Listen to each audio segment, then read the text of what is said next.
Պարոն Օհանյան, երեք կրկին հարցպատասխանի ժամանակ ըստ էության Փաշինյանն ասում էր, որ հիմա էլ պատրաստ են ստորագրել խաղաղության պայմանագիրը, բայց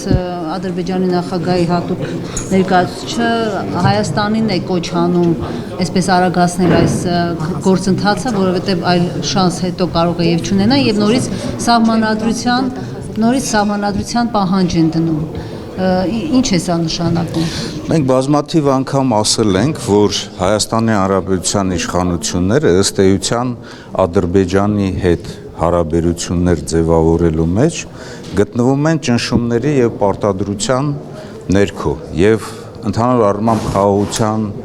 պայմանագիրը ճիշտ է, որ պետք է գնալ խաղաղության, մենք էլ ենք ձգտում խաղաղության եւ առավել եւս որպես զինվորական ես կարող եմ ասել, որ ով է ուզում ավելի շատ խաղաղության, եթե ոչ այն կառույցը, որը որ կարող է առաջինը տուժել պատերազմական իրավիճակից, բայց Ադրբեջանի կողմից դա խաբկանք է, որովհետև իրենք խաղաղության պայմանագրի մեջ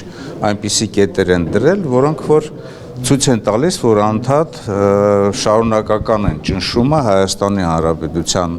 նկատմամբ նոր պահանջներ ներկայացնելով եւ առավել եւս երբ որ դրանք զուգորդվում են նաեւ կրակոցներով սահմանի վրա ցույց են տալիս որ այդ փաստաթուղթը իրատեսական չէ, իրական չէ խաղաղությունը եւ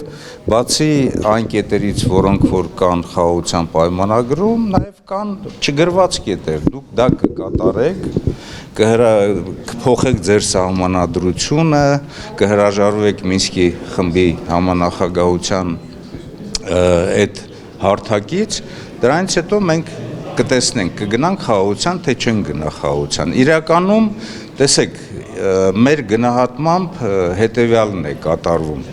Երբ որ խոսում ենք Հայաստանի Հանրապետության իշխանությունների վարքագծի մասին, մենք տեսնում ենք, որ նրանք ամեն գնով ուզում են ստանալ այդ փաստաթուղթը, շատ դեպքերում ասում են այդ թղթի կտորը ինչու համար, որպեսզի իրանք դա օգտագործեն ներքաղաքական գործընթացներում։ Իսկ Ադրբեջանի կողմից խաղաղության այդ պայմանագրի ձգձգումը կայանում է նրանում, որ իրենք փորձում են միջազգային իրավական հիմքեր ստեղծել, հետագայում օգտվելով աշխարհաքաղաքական զարգացումներից, ուժային կենտրոնների միջև հարաբերություններից, տարածաշրջանում, եթե լինեն ինչ-որ իրադարձություններ, դրանից օգտվելով Հայաստանի Հանրապետության նկատմամբ ճնշումները շարունակեն, ամենամինիմալը դա կարող է լինել, այսպես ասած, ճակերտներով Միջանցքի գաղափարի իրականացումը Ադրբեջանի կողմից, իսկ ամենամաքսիմալը դա մաքսիմալ կորզումներ ստանալ Հայաստանի Հանրապետություն։ Սա է իրականությունը։ Կրակոցների հետ կապված Պաշտպանության նախարարությունը հայտարարություն է տարածում նշելով, որ կրակոցներ կան, բայց դրանք վտանգավոր չեն։ Ձեզ համար պարզ է հասկանալի է ինչ է նշանակում ոչ վտանգավոր կրակոց։ Տեսեք, այս դեպքում մենք պետք է միշտ հղում կատարենք երևի թե մասնագիտական կառույցի ինֆորմացիային տեղեկատվությանը եւ Պաշտպանության նախարարության պաշտոնական տեղեկատվությանը։ Կրակոցներ լինում են կանոնավոր, ուղղորդված, կրակոցներ լինում են դիպուկահարների կրակոցներ, որոնք որ ուղղված են Հայաստանի Հանրապետության դիրքերի վրա եւ լինում են անկանոն կրակոցներ, բայց միևնույն է, ինչպիսի կրակոցներ էլ որ կան, այդ կրակոցների մասին տեղեկություններ պետք է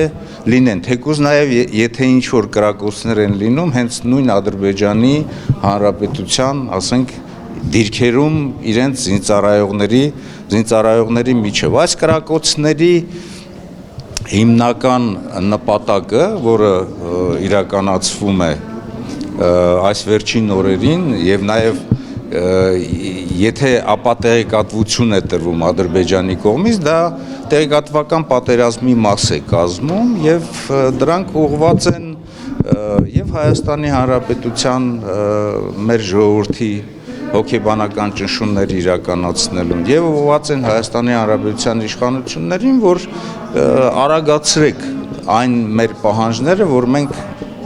բացի խաղաղության պայմանագրից ներկայացնում ենք ձեզ, որպեսզի այդ խաղաղության պայմանագիրը ստորագրենք, բայց ես նորից եմ ասում, որ քաջ ծանոթ լինելով Ադրբեջանի հոգեբանությանը, ես նկատի ունեմ Ադրբեջանի ռազմաքաղաքական ղեկավարության հոգեբանությանը, իրենք փորձելու են մաքսիմալ կորզել եւ իրենք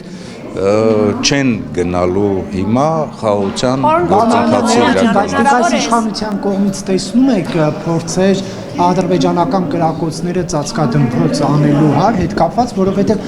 Սյունիքի մարզի գյուղերի բնակիչներն ասում են, որ կրակոցներ լսում են, իշխանության ներկայացուցիչները ինչ որ բացատրություններ են գտնում այդ կրակոցները ըստ էության արդարացնելու համար։ Գիտեք, Պաշտպանության նախարարությունը ինքը հետաքրքրված պետք է լինի ճիշտ ինֆորմացիա տալու։ Երեք մենք տեսանք, որ Պաշտպանության նախարարության ղեկավարությունը ասաց, որ դրանք կրակոցներ են, որոնք որ ասենք չունեն նպատակներ,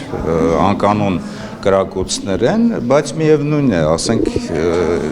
ինֆորմացիա ունենալով տեղերից ես քիչ առաջ եմ խոսել, ասենք Խնածախ, Վաղատուր գյուղի համապատասխան մարմինների մեր մտերիմների հետ, որոնք որ ասում են այդ կրակոցները գյուղի վերևով են անցնում, այսինքն դեպի մեր կողմն են։ Դա նշանակում է, որ այդ ինֆորմացիան պետք է հստակ տրվի։ Պարոն Օհանյան, այսինքն Պաշտպանության նախարարությունը, հա? ստում է այսինքն Պաշտպանության։ Ես կարող եմ ասել, որ ճիշտ ինֆորմացիա չեն տալիս։ Պարոն Օհանյան, երեք Նիկոլ Փաշինյանը հայտարարեց, որ Ղարաբաղյան շարժումը չպետք է շարունակվի, ադրբեջանական մամուլում սա տարածվեց եւ ողջունվեց։ Հիմա նման հայտարարություն են շփոթվում։ Ես կարծում եմ, որ հերթական անգամ Նիկոլ Փաշինյանը կուլ է գնում ադրբեջանցիների ճնշումներին եւ պարտադրանքներին։ Այդ հայտարարությունը չնայած նրան, որ ինքը ասաց, որ մեր թիմի որոշումն է, բայց այն ուղղված է երևի թե հակառակորդին, երևի թե Ադրբեջանի ղեկավարությանը, Ալիևին, որ մենք այդ էջը փակում ենք, սա խնդրանքի ծնկի իջնելու նման մի բան է, որ ինքը ուղղում է Ադրբեջանին, որպեսզի այդ փաստաթուղթը խաղաղության վերաբերյալ ինքը ստանա։ Իրականում տեսեք, մենք ինչ ճանապարհ ենք անցել։ Մի ղեկավար, որը որ ի սկզբանե հայտարարում էր, որ Արցախը Հայաստան է եւ վերջ, եւ բացի դրանից տապալեցին բանակցային գործընթացը, երկիրը մտավ պատերազմի մեջ, ես նկատի ունեմ Արցախը։ 21 թվականի արտահերտ ընտրությունների ժամանակ իրենք ներկայացրեցին մեկ ծրագիր եւ այդ ծրագրի մեջ նորից Արցախի ժողովրդի ինքնորոշման գաղափարներ, Արցախի ժողովրդի պաշտպանության խնդիրներ, Հայաստանը հանդիսանում էր այսօր էլ կառավարության 21-26 թվականների ծրագրի մեջ նշված է, որ Հայաստանի Հանրապետությունը հանդիսանում է Արցախի Հանրապետության անվտանգության երաշխարովը։ Դեռ չեմ ասում նաև այն, որ գոյություն ունեցող ազգային անվտանգության ռազմավարության մեջ բազմաթիվ անգամ ասել եմ 4.25 կետը բացեք, կարդացեք եւ որտեղ որ նշված է Հայաստանի Հանրապետությունը ամեն ինչ անելու է Արցախի ժողովրդի բռնագաղթեցումը կանխելու համար։ Իրենք դա արեցին, չարեցին։ Հիմա այս անձնավորությունը, որը որ պատասխանատու է իր թիմի հետ միասին Արցախի հայաթափման համար, Արցախի էջը փորձում է փակել